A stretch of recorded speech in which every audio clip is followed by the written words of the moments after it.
Okay, so why are we studying the algebraic property and the transcendental extension of a field?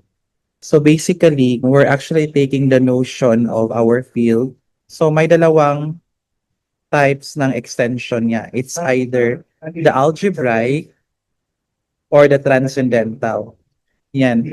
But either of the two, ito talaga yung nagbibigay ng understanding sa structure and properties of the field. When we talk about algebraic property extension or the algebraic extension of the field, nagbibigay siya ng new fields. This is done by adding roots of the polynomial. Ang transcendental extension naman, this allows us to study more complex structures of our field. Okay, so let's start by defining what is this. So let's say you have F, which is an extension field of K. So remember your K here is a field, and then your F here is an extension field of K. So let U be an element of F. So masasabi natin ang U is an algebraic over K if for some polynomial F that is not zero in K square bracket X, so F of U is 0. Okay. Otherwise, magiging transcendental si U over K. So if all elements of F are algebraic over K, then F is said to be algebraic extension of K. Otherwise, magiging transcendental siya. So let's consider this for example. Sige, let's say our U is an element of K. So magiging algebraic siya sa sarili niya mismo. Why? Because let's say you have a non-zero polynomial F. So let's say this is X minus U. In this case, this is an element of K square bracket X. And also, your F of U, this is the same as U, which is 0. Another, your I here as an element of the set of complex numbers. This is algebraic over Q. Why? Let's say your F here is non-zero. And let's say your F here is a polynomial on Q of X. Let's say this is X squared plus 1. Di ba when you solve for X, this will only happen when X is I. So let's say this is Fi. This is the same as -1 plus 1, which is 0. Number 3, let's say I have the pi and the E. So remember these two guys here are actually element of the set of real numbers. So in this case here, which are elements of R, these are actually transcendental over Q. So for this, yung detalye nito, I'll just refer you to Galwat Unit by Stewart. Okay, let's have another example. Your X here is an element of K square bracket X. Let's say, is this algebraic or transcendental over K? Okay, let's compare kanina. Yung kanina kasi, yung U mo is algebraic over K if we are actually, in this case here, this one as an element. Now, if we want to talk about X, is this algebraic or transcendental over K? Yung X mo is in the polynomial extensions ni K. Okay, so let's see. Suppose natin si X is algebraic. Kapag algebraic siya, ibig sabihin, there exists a polynomial F which is non-zero, tama? So let's say there exists F which is non-zero. And let's say I can write the polynomial into the form a sub 0 plus a1 y1 plus up to a sub n y to the n. This guy here is F, which is an element of K square bracket Y, such that yung F of X mo, which I can write that as a sub 0 plus a1x plus up to an x to the n, which is 0. Remember, if I want to equate this to 0, ibig sabihin the only way to be this polynomial becomes 0 is when all your AI is 0. Bakit? Kasi di ba linearly independent naman ito? Mga ganito. I mean, this is a linear combination, and then mangyayari lamang siya if you treat this as scalars and then vectors. So your AI should be zero. That happens for all I. So in this case, your f here is zero. This is a contradiction because we assume in the first place that f must be non-zero. So therefore, hindi pala pwedeng algebraic si x on the case for bracket x. So in this case, your x here is transcendental. Okay, so parang klaro na no yung algebraic and transcendental. So let's introduce our first claim. According to this theorem, if f is an extension of a field A and your U is an element of F, which is transcendental over K, then there exists an isomorphism of the field and this one, which is the identity on K. That's the case. I'll just show you the sketch of the proof. Yung evaluation map natin, I'll use the phi, a mapping from the smallest subfield, no, containing K and X, map to this smallest subfield containing K and U. And then, di ba ang itsura ng eto is of the form F over G, something according to the previous video. So that means F of X over G of X. I'm gonna send that to the map of F of U over G of U.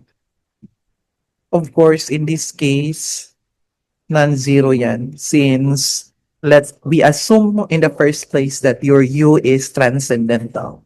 Okay, so if we have this map here, we can actually show that the phi here is a homomorphism. In fact, this is 1 to 1 and then this is odd 2. So I'll just leave to you this as an exercise. Obvious na siya eh.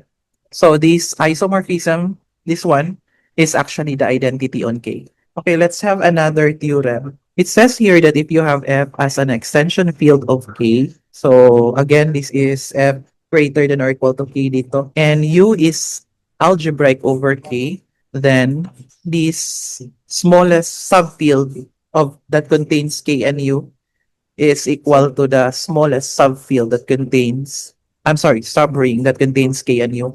So this guy here will actually answer to our question kanina kung kailan mag-i-equal yung, so that was on the previous video na kailan mag-i-equal yung smallest subfield sa smallest subring. And then for number 2, yung smallest subfield mo, this is actually isomorphic to the smallest subring mod this F. In this case, your F here is an irreducible monic polynomial of degree n greater than or equal to 1, which is uniquely determined with the conditions f of u is 0 and g of u is 0 if and only if f divides g. And in this case, f is a polynomial of at least degree such that f of u is 0. And for number 3, yung dimension ni smallest subfield over K is n. And number 4, the set containing 1 u up to un minus 1 is a basis for the smallest subfield over K. So in this case, we treat this as the vector space and your K here is a field. And number 5, every element of the smallest subfield may be written uniquely in this form, where all your AIs are actually elements of the field K. Okay, let's define this map here. Let's say phi from the smallest subring to the smallest subfield. Magkaiba siya ha. Let's say I'm sending G to G of U. So this is an evaluation map. Kung papansinin mo, this evaluation map is non-zero. And this is non-zero ring homomorphism. So this is non-zero ring homomorphism. And I want you to evaluate that as an exercise. And also, yung evaluation map mo is on 2. Bakit? If you take the inverse G of U, you always get G. So therefore, we can conclude that this evaluation map is epimorphism. Now, let's talk about the other. So if you want to take a note of this, since U here is algebraic over K, by the assumption. So dahil algebraic siya, ibig sabihin, there exists a polynomial h not equal to 0 sa key square bracket x such that h of u is 0. Thus, ang mangyayari, now remember that h of u is 0, ibig sabihin, si h pala is an element of the kernel of p. Okay, you might wanna review your linear algebra when we talk about kernel or even the abstract algebra 1. But remember, your 0 is an element of the kernel of p. Sorry, dapat ito palang symbol na gamit natin. Okay. So, yung p mo is actually not 1 to 1. Let's say your kernel of p here. So, anong set ito? This is the set of G. So, these are actually polynomials on the k square bracket x such that your G of u is 0. So, ano ibig sabihin nito?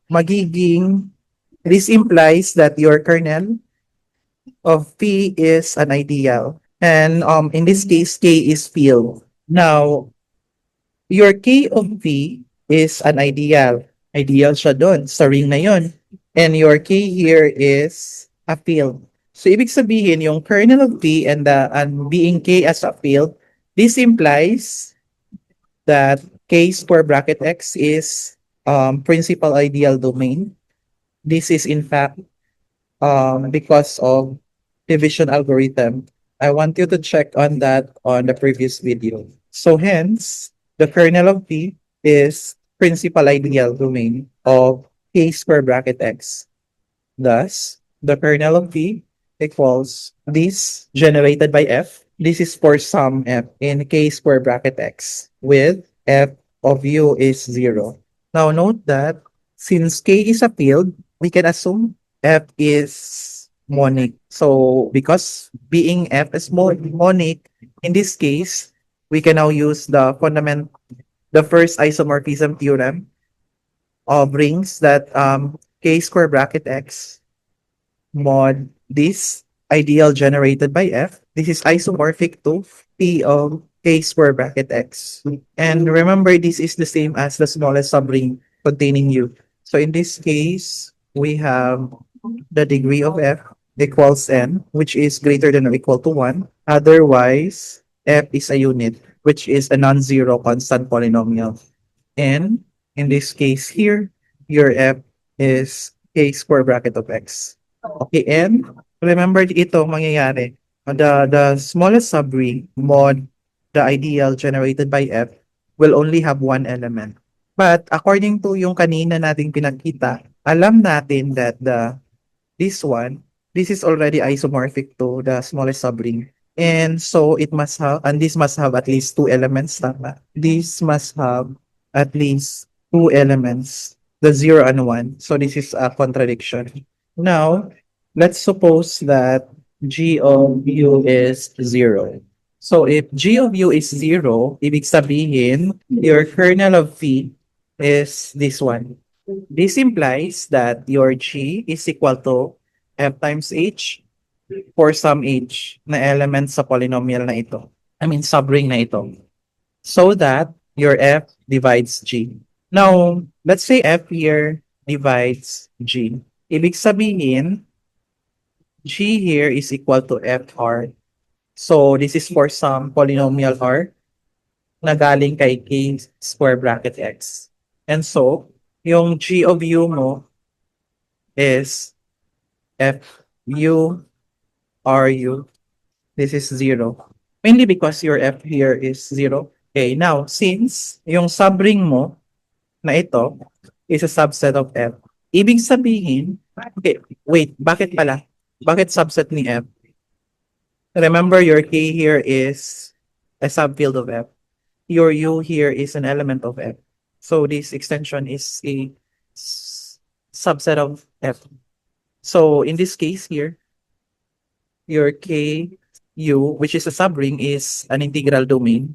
Hence, F here is a prime element of K square bracket X. In this case, your K square bracket X is a unique factorization domain. In this case, where this is prime and irreducible elements coincide.